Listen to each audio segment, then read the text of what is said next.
Ignore my hair. But today I wanted to talk about the Black community's obsession with attraction. The Black community's obsession with how attractive you are, and how we use attraction to dictate someone's worth. I believe more than any other kind of like ethnicity, because yes, the world is based on attraction, and the world is a very beauty based kind of like society.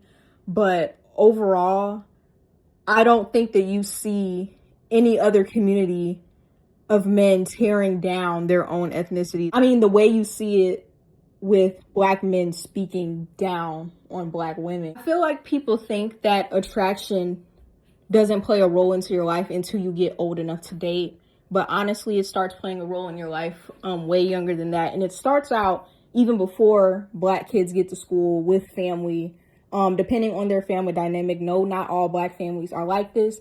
But we know those Black families in particular who will see the lighter skinned child or the child with the looser textured hair and immediately fetishize them, call them beautiful, and kind of just give them a different type of attention than they might give the other darker skinned cousin. And while it affects the young girls, the light-skinned girl and the dark-skinned girl, it's also something that is observed by the little boys. And then when those little boys go to school, they will see a girl wearing their natural type 4 hair in a puff and make fun of it.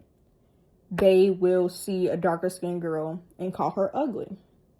And although they haven't even been put in social scenarios where they will face the hate from the rest of the world yet, this is where that first starts. It's honestly just something that's really sickening, because something that I've been challenged with lately is to find a sense of value outside of my perceived attractiveness. And obviously, I have a very strong sense of self for who I am internally, but I think I can speak for a lot of other Black women when I say that when people constantly talk about your looks from when you're like a kid to like that kind of early high school kind of period, it feels like nothing else matters. And at least from kind of like my standpoint, like I literally was the kid who was like in the like gifted program and the smart programs. I worked very hard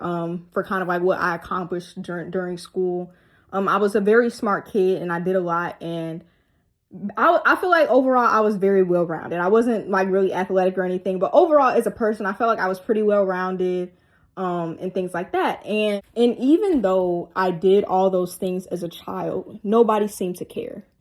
Nobody seemed to care about how smart you were if it didn't mean that they were attracted to you. If they didn't like how you looked physically, all those things didn't matter. I feel like it can be hard even now, because I feel like that translates to adulthood, because even when it comes to my current accomplishments, I feel like I don't celebrate myself in the way I should. And I feel like I've been conditioned to do that because when I was younger, nobody seemed to really care about those things.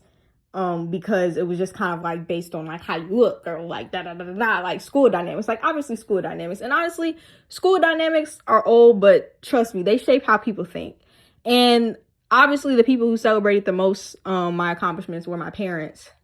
But yeah, I just wanted to talk about that because it's just a little weird, if you ask me. I want to give some instances in middle school.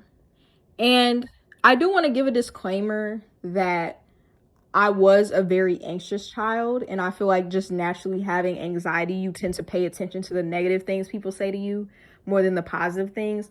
I'm not going to sit up here and act like there were never any positive things said to me or said about me, but I just feel like there was an overwhelming amount of negative comments that I do think affected the way that I viewed myself. One thing that's coming to mind that really stuck with me for a long time, mind you, I went to a majority Black middle school, is that a lot of the guys at school would say, I have nigga hair. And they would say nigga hair not in a way of like, oh, you just have thick hair. Like, it was in a very insulting way. I remember I dated this guy in middle school. Shouldn't have taken what he said to heart, but little 12-year-old me was kind of sensitive. You know what I'm saying? Was in her feelings. You get the gist. And I remember my middle school ex, who was also black, he basically broke up with me, got with another girl after. He literally came to me and said to me that, hey, if you were lighter skinned and if you had curlier hair or like a looser texture of hair and like hazel eyes, like I would still be with you. And at that moment, I just feel like even today, it just shows that black men, especially kids growing up, I'm not saying that he hasn't matured. You know, who knows what he's doing today. Hopefully he's not the same person that he was when we were kids, because obviously we were kids. But I will say that black men, even at a young age, are conditioned to only value women for what they look like, and not even what they look like. They only value them for if they think that they can show them off, or they only value women when they look like a prize.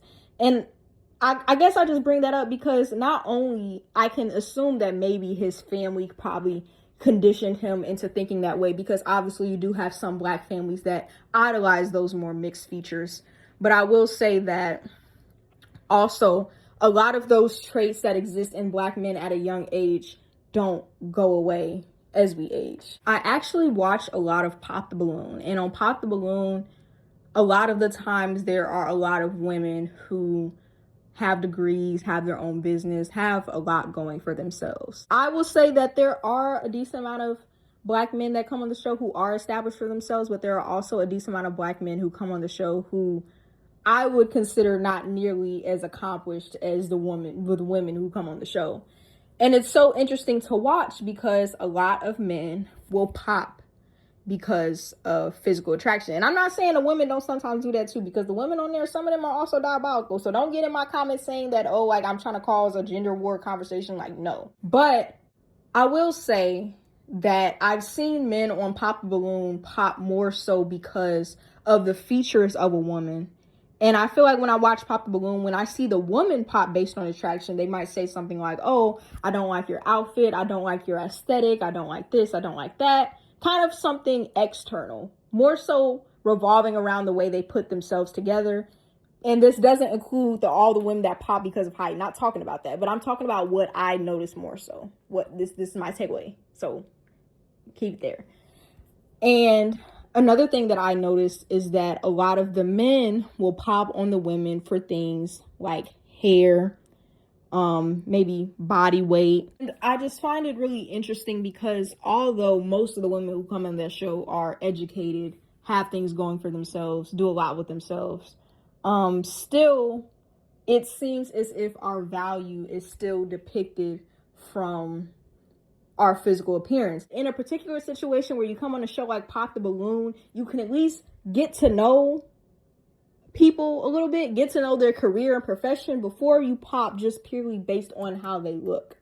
With that being said, I won't only blame it on the black men. I will also blame it on the black women in our community who also feed into these kind of narratives. But at the same time, I can't really be mad necessarily because, like I said, it all goes back to how they were conditioned growing up. Because, like I said, growing up, black women are automatically put in boxes and categories and checklists and this and that. You're either that or you're that. You're either cute or you're not. You're this or you're that. You're 7 out of 10. You're 4 out of 10. You're 10 out of 10. You know what I'm saying? I do think that black women, as they get older, need to develop kind of like this sense of self-awareness into knowing that they feed into these things. Because even you see this amongst black women. I know people who become friends with people simply because they're pretty. Now, me walking up to you and saying, okay, you're pretty, you look good, I like your outfit, that can be a good conversation starter. It could be a segue into a friendship. But a lot of women are focused on keeping a certain aesthetic. A lot of those friend groups that you see, the women that dress the same, look the same, talk the same, whatever, they are creating friend groups based on, one, their comfort level.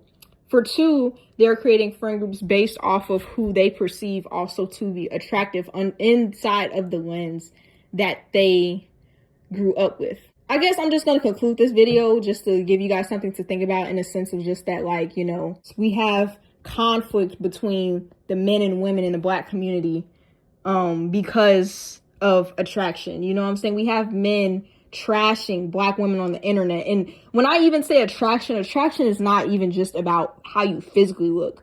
It's about what traits in the Black community that people also deem as attractive. What traits are okay for a Black woman to have and what traits aren't okay for a Black woman to have.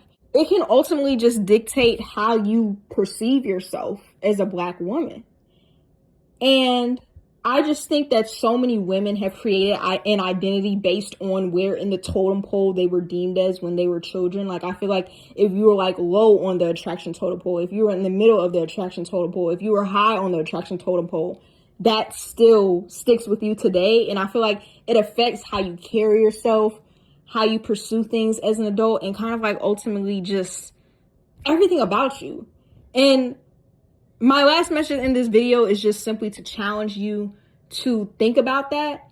And if you are still living within an identity that is based on your perceived attraction level, please try to create a life and a thought process and an identity outside of that. That's all I will leave you with.